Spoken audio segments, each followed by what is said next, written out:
Catherine Dubourdieu, vous dirigez le nouveau laboratoire commun dépendant de l'Institut des nanotechnologies de Lyon, consacré à la mise au point de nouveaux procédés de dépôt de matériaux.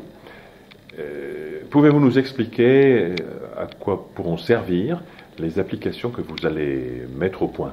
Concrètement, quels sont les produits qui pourront être améliorés grâce à ces travaux? Alors, il y a beaucoup d'applications possibles.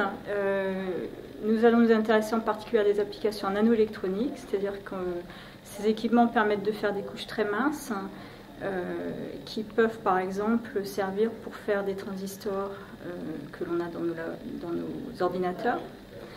On va aussi essayer de faire des mémoires beaucoup plus performantes pour par la suite essayer de mettre en place ce qu'on appelle du calcul neuromorphique qui permet de reproduire la façon dont le cerveau effectue le calcul différemment de celui d'un ordinateur. Et puis il y a beaucoup d'autres applications possibles dans des champs très différents. On peut par exemple faire des revêtements pour des verres intelligents. Alors des verres intelligents, c'est quoi?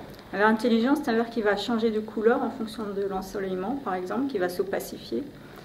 Ça peut servir dans les voitures, par exemple. Alors pourquoi dans les voitures? Eh ben, pour éviter d'avoir trop chaud. Donc pour réduire l'ensoleillement, l'exposition voilà, ou dans des bâtiments publics. Donc réduire le recours à la climatisation. Exactement, et donc économiser de l'énergie. On va pouvoir également s'en servir pour faire, par exemple, des cellules photovoltaïques, toujours pour l'énergie. Plus performantes. Plus performantes, pour de l'électronique organique. Donc il y a vraiment un très grand champ d'applications possibles. Alors, les objectifs étant notamment la réduction de la consommation d'énergie. Voilà, que ce soit en nanoélectronique ou dans d'autres secteurs, on tend toujours à chercher des solutions maintenant qui vont être beaucoup plus performantes et beaucoup moins consommatrices d'énergie. D'accord. D'autres applications possibles dans le domaine de la santé?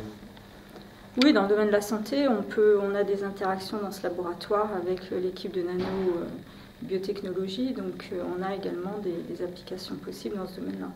D'accord. Très bien, je vous remercie. Je vous remercie.